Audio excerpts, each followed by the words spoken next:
Hello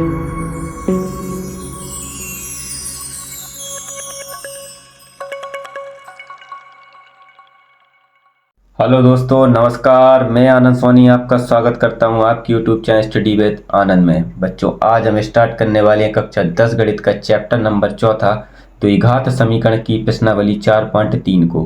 हमने प्रश्नावली 4.2 को कंप्लीट कर दिया है। अगर वो वीडियो अभी तक आपने नहीं देखी है तो उसकी लिंक आपको डिस्क्रिप्शन में मिल जाएगी, आप वो वीडियो वहां से जाके देख सकते हैं। देखिए, प्रश्नावली 4.3 का प्रश्न नंबर पहला।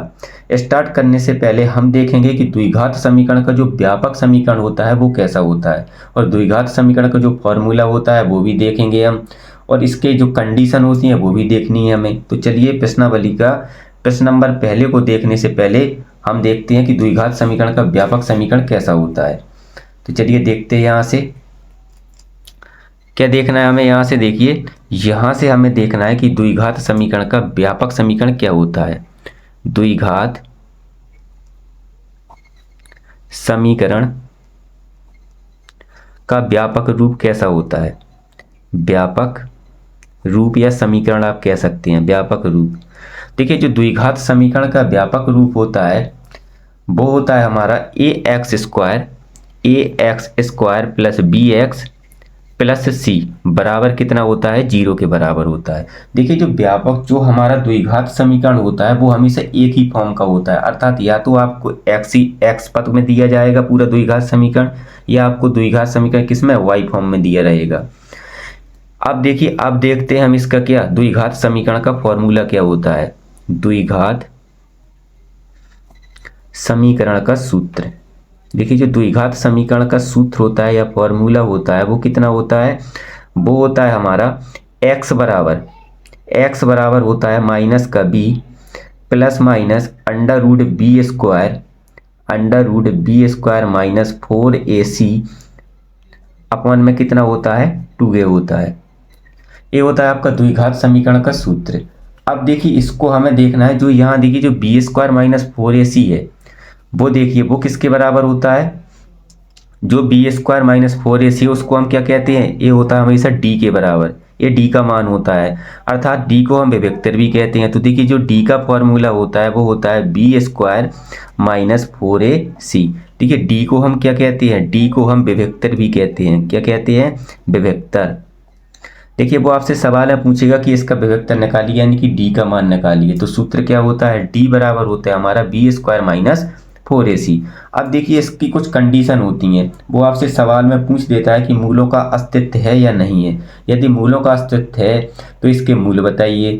तो देखिए, उसके लिए कुछ कंडीशन होती हैं। नंबर 1 जो कंडीशन होती है, यदि जो d का मान है, d का मान क्या हो, 0 से बड़ा हो। सबसे पहली कंडीशन होती है, जो d का मान होता है वो किससे, 0 के बराबर हो, अर्थात जो विभक्तर है यानी कि d का मान वो किससे बड़ा हो, 0 से बड़ा हो। तब देखिए, जो मूलों का अस्तित्व होता है, तब क्या है, मूलों का अस्तित्व होता है। जब d का मान क्या है, 0 से बड़ा होता है, तब मूलों का अस्तित्व होता है। अस्तित्व होता है। देखिए, यदि मूलों का अस्तित्व होता है तो देखिए उसमें जो क्या होता है, इसके जो मूल होते हैं, इसके दो भिन्न भिन्न मूल होते हैं। क्या होते हैं, इसके दो भिन्न भिन्न यानी कि अलग अलग मूल होते हैं। इसके दो भिन्न भिन्न मूल होते हैं।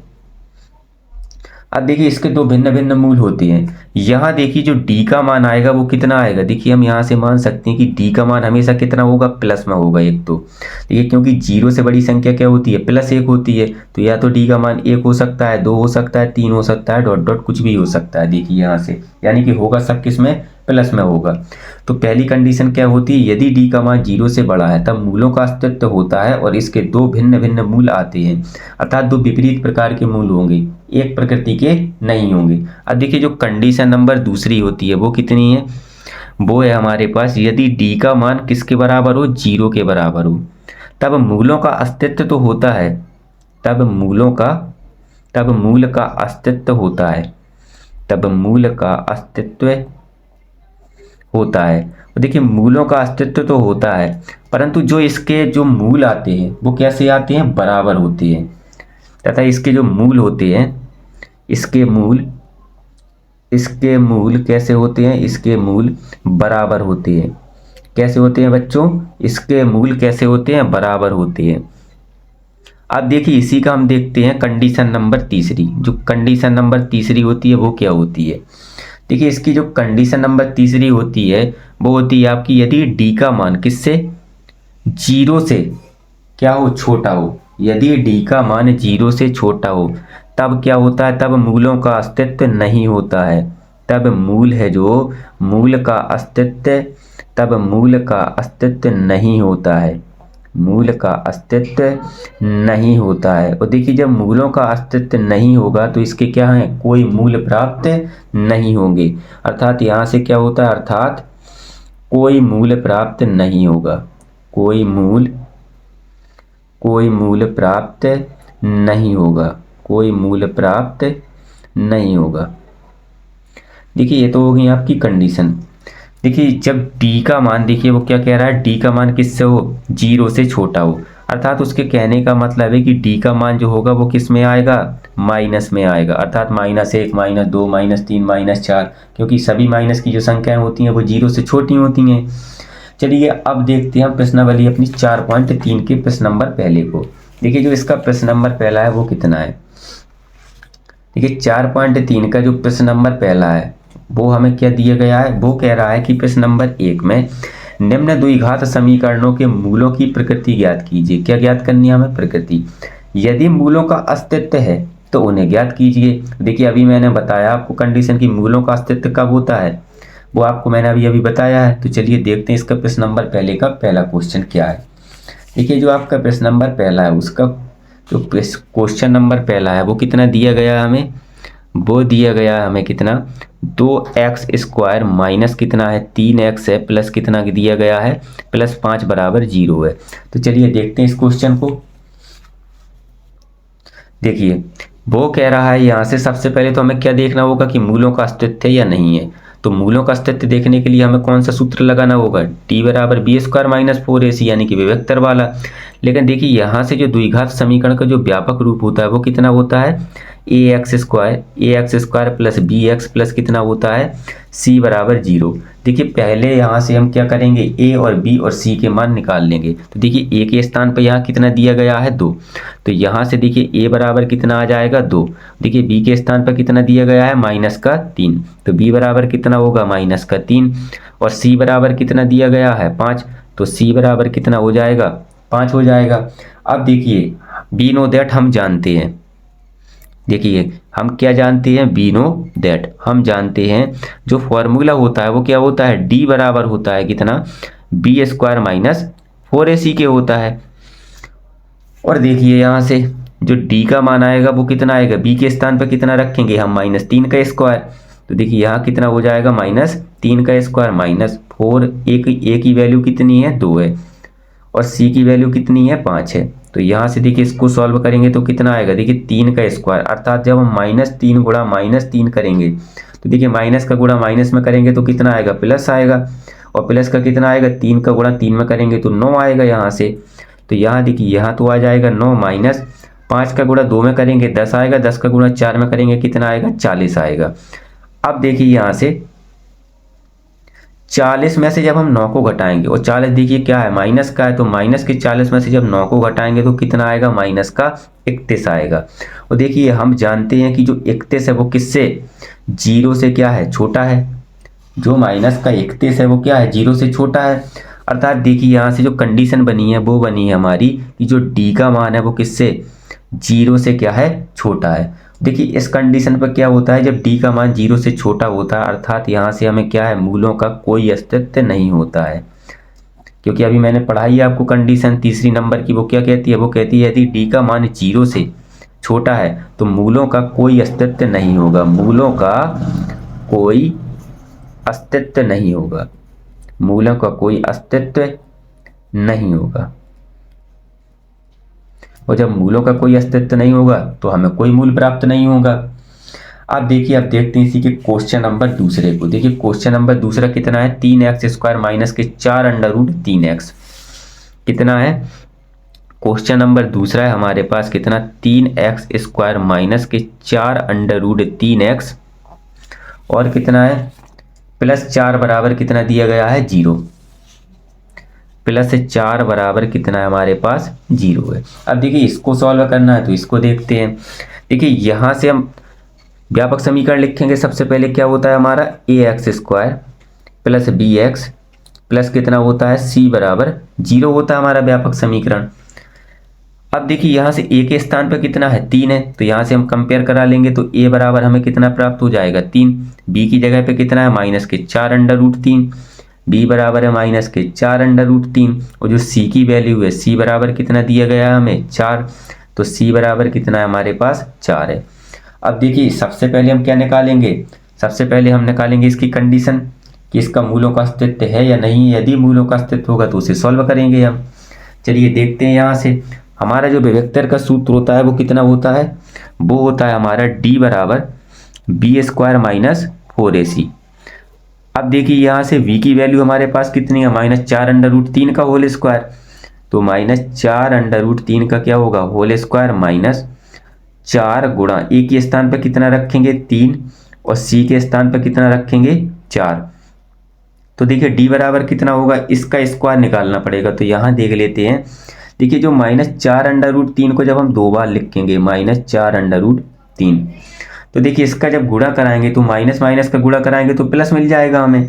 और देखिए 4 का गुणा 4 में कराएंगे तो कितना आएगा 16 आएगा। अब देखिए आधा 3 है और ये आधा 3 है, इन दोनों का गुणा करेंगे तो हम एक पूर्ण रूप से एक 3 मिल जाएगा। तो यहाँ से कितना हो जाएगा 16 का गुणा 3 में करेंगे तो 16 थी कितने हो जाएगा 48 हो जाएगा।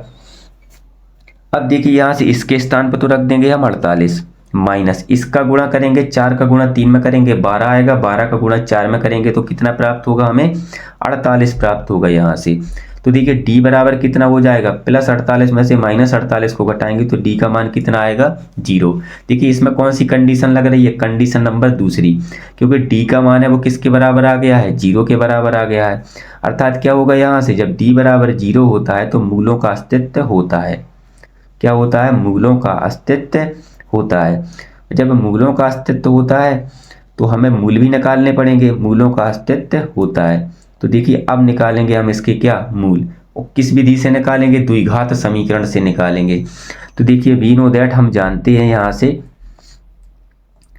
जो फॉर्मूला होता है द्विघात समीकरण का वो कितना होता है, वो होता है हमारा x बराबर माइनस का b plus minus under root कितना होता है b² माइनस 4ac और अपॉन में कितना होता है 2a होता है। अब देखिए यहाँ से जो b² माइनस 4ac का मान है, देखिए यहाँ से हमने कितना निकाला है 0, तो इसके स्थान पे हम 0 रख सकते हैं। तो यहाँ से देखिए x बराबर क्या हो जाएगा माइनस का b, और देखिए b की वैल्यू कितनी है, b की वैल्यू है -4 अंडर रूट 3। तो देखिए यहाँ माइनस के स्थान पे रखेंगे तो माइनस माइनस क्या हो जाएगा प्लस हो जाएगा। देखिए जो v की वैल्यू थी हमारी कितनी थी -4 अंडर रूट 3, जब हम यहाँ रखेंगे सूत्र में तो माइनस माइनस क्या हो जाएगा प्लस। तो यहाँ से कितना हो जाएगा 4 अंडर रूट 3 प्लस माइनस, और इस देखिए b² माइनस 4ac की वैल्यू कितनी आई है 0 आई है, क्योंकि यही d के बराबर होता है, d का मान भी इतना ही होता है। तो इसके स्थान पे हम 0 रख सकते हैं बटे 2 गुणा a की वैल्यू देखिए कितनी आई थी हमारी, जो a बराबर आया था वो कितना था 3,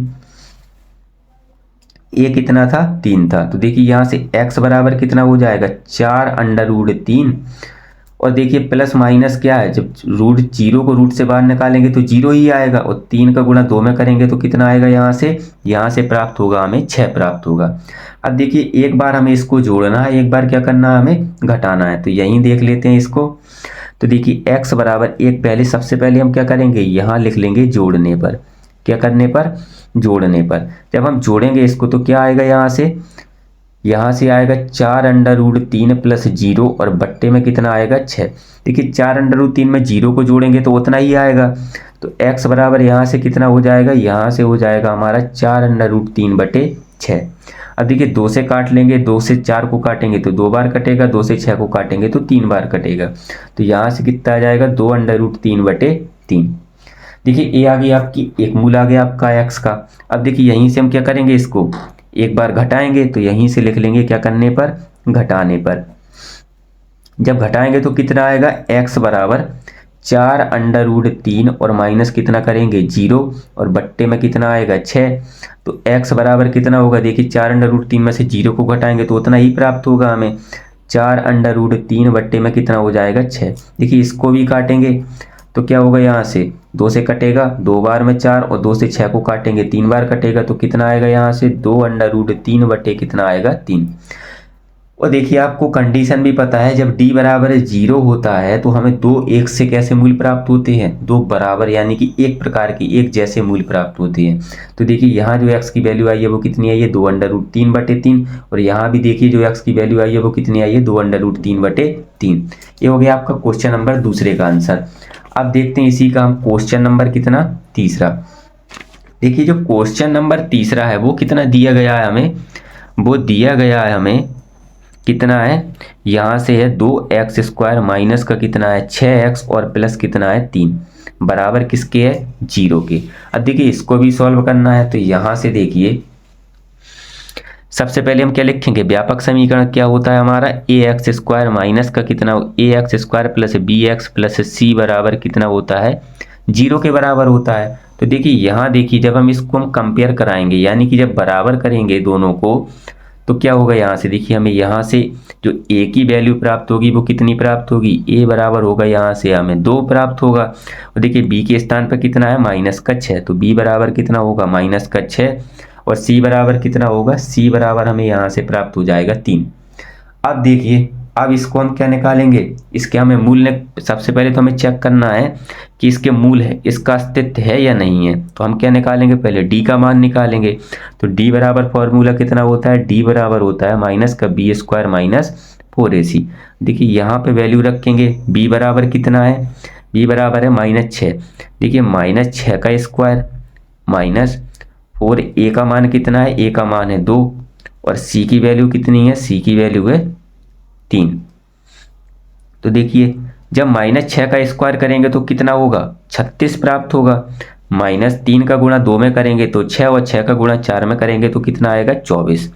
तो देखिए d बराबर कितना हो जाएगा, d बराबर यहाँ से देखिए प्लस के 36 में से जब माइनस के 24 घटाएंगे तो कितना आएगा, 6 में से 4 को घटाएंगे तो कितना आएगा 2 आएगा और 3 में से 2 को घटाएंगे तो कितना आएगा 1 आएगा।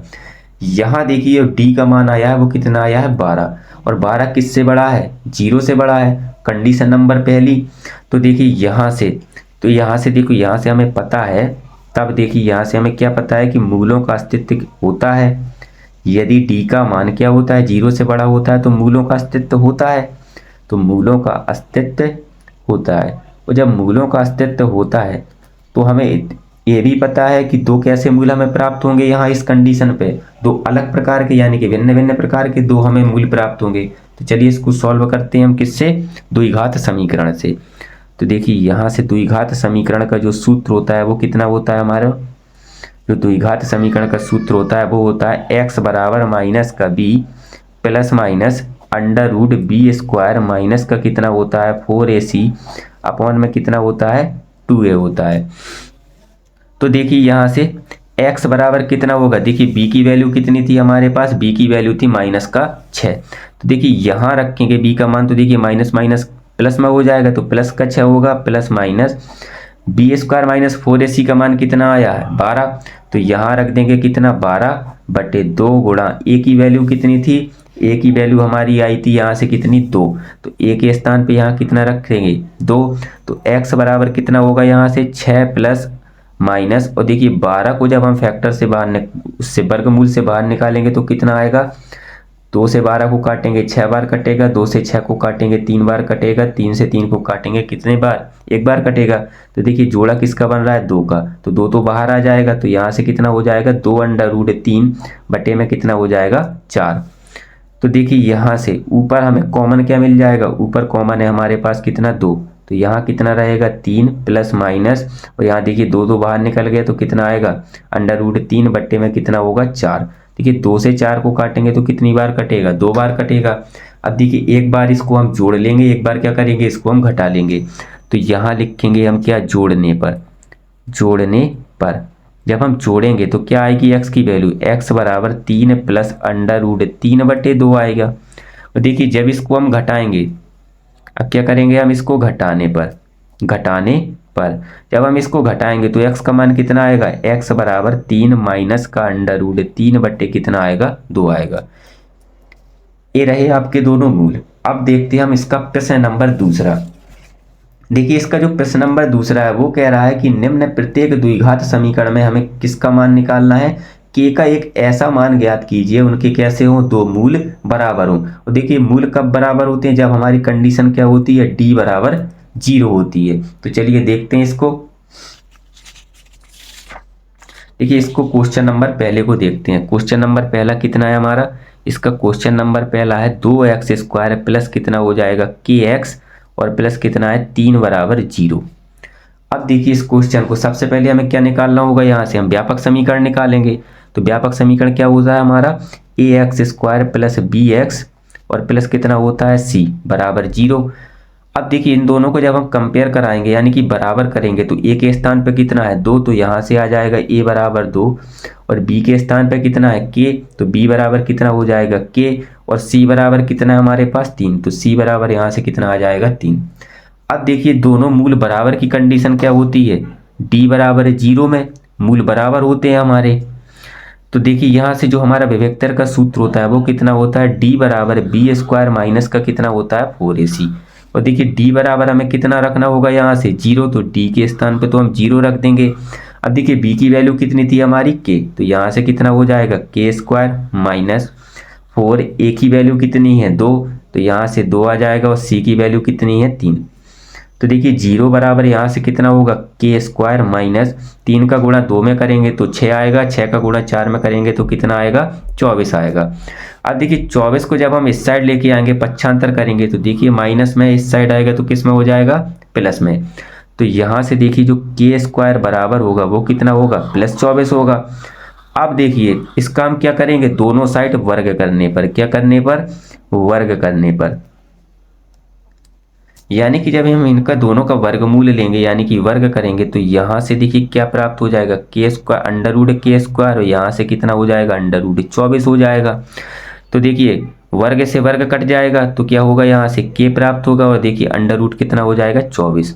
देखिए 24 को जब हम रूट से बाहर निकालेंगे तो यहाँ कितना आएगा, 24 के वर्गमूल वो करेंगे फैक्टर तो कितना आएगा 12 यहाँ, और यहाँ देखिए 2 से 12 को काटेंगे तो 6 बार कटेगा, 2 से 6 को काटेंगे तो 3 बार कटेगा और 3 को 3 से काटेंगे तो कितना आएगा 1। अब देखिए यहाँ जोड़ा किसका बन रहा है, केवल 1 2 का, तो 2 तो बाहर निकल आएगा और 6 क्या कहाँ रहेगा अंदर। तो यहाँ से जो k की वैल्यू आएगी वो कितनी आएगी, 2 अंडर रूट 6। ये हो गया आपका k का मान, वो जो पूछ रहा था आपसे। अब देखिए अब देखते हैं हम इसका क्वेश्चन नंबर दूसरा। क्वेश्चन नंबर दूसरा कितना है, kx। ये देखते हैं इसके क्वेश्चन नंबर दूसरे को। देखिए क्वेश्चन नंबर दूसरा कितना है, क्वेश्चन नंबर जो दूसरा है वो हमें दिया गया है कि x माइनस 2 प्लस 6 बराबर कितना होता है 0, 6 बराबर 0 है। अब देखिए इसको हम सही रूप में लिखेंगे तो kx का गुणा यहाँ करेंगे तो कितना हो जाएगा, यहाँ से kx² माइनस का कितना हो जाएगा, माइनस का 2kx प्लस कितना हो जाएगा 6 बराबर 0। अब देखिए यहाँ से जो व्यापक समीकरण होता है वो कितना होता है हमारा, इसको मान लेते हैं समीकरण 1, और जो व्यापक समीकरण होता है वो कितना होता है ax² प्लस bx प्लस में कितना होता है c बराबर 0। इसको मान लेते हैं समीकरण नंबर कितना, दूसरा। अब देखिए इसको हम जब कंपेयर करेंगे यानी कि बराबर करेंगे तो a के स्थान पर कितना आएगा k, तो a बराबर कितना हो जाएगा k और b बराबर देखिए कितना है, b के स्थान पे आएगा माइनस का 2k, तो माइनस का 2k। और देखिए c बराबर कितना हो जाएगा 6, तो c बराबर यहाँ से हो जाएगा 6। अब देखिए हमें निकालना क्या था, वो कह रहा था उसके दोनों मूल कैसे हो, बराबर हो, तो हमें किसका मान निकालना है, k का मान निकालना है। तो देखिए यहाँ से मूल बराबर होंगे तो कंडीशन क्या होती है, d बराबर 0 होता है। और देखिए जो विभक्तर का सूत्र होता है तो d बराबर कितना होता है, b² माइनस कितना होता है 4ac। अब देखिए d बराबर हमें कितना रखना है 0, तो यहाँ तो देखिए d बराबर 0 रख देंगे और b बराबर हमें कितना दिया गया है माइनस का 2k, तो माइनस 2k का कितना हो जाएगा होल स्क्वायर माइनस 4a का गुणा a कितना दिया गया है, a बराबर है हमारे पास k और c बराबर कितना है 6, तो a के स्थान पर धर देंगे k और c के स्थान पर कितना रखेंगे 6। अब देखिए जब माइनस 2k का हम होल स्क्वायर करेंगे तो यहाँ से कितना प्राप्त होगा 4k² माइनस 6 का गुणा 4 में करेंगे तो कितना होगा 24, और 24 के हो जाएगा यहाँ से, तो माइनस का कितना हो जाएगा 24 के। अब देखिए यहाँ से, और हाँ देखिए यहाँ से जो c की वैल्यू थी, c की वैल्यू हमारे पास कितनी थी 6 थी। तो देखिए यहाँ से इसको जब हम यहाँ से देखिए कॉमन क्या मिलेगा हमें, यहाँ कॉमन मिलेगा हमें 4k। तो देखिए यहाँ से जब 4k को हम कॉमन ले लेंगे तो यहाँ कितना शेष रहेगा k माइनस, यहाँ से देखिए 4k कॉमन निकालेंगे तो 4 से 24 को काटेंगे तो 6 बार कट जाएगा, और k को हमने बाहर निकाल लिया है, किसके बराबर होगा 0 के बराबर। तो देखिए यहाँ से जो 4k है वो किसके बराबर होगा 0 के बराबर, तो k बराबर कितना हो जाएगा 0। अब देखिए इसको तो हमने 0 के बराबर कर लिया, इसको भी 0 के बराबर करना होगा। तो देखिए k माइनस 6 बराबर कितना होगा 0, तो k बराबर कितना हो जाएगा 6। तो देखिए जो k की वैल्यू आई है वो कितनी आई है हमारी 6 आई है। तो चलिए दोस्तों, आज का सेशन हम यहीं ख़त्म करते हैं। यदि आज की वीडियो आपको पसंद आई हो तो वीडियो को लाइक कर देना, चैनल को सब्सक्राइब कर देना, बेल आइकन को ऑल पर प्रेस कर देना, ताकि हमारी आने वाली वीडियो आपके पास समय पर पहुंचे। तो चलिए दोस्तों, आज का सेशन हम यहीं ख़त्म करते हैं। जय हिंद, जय भारत।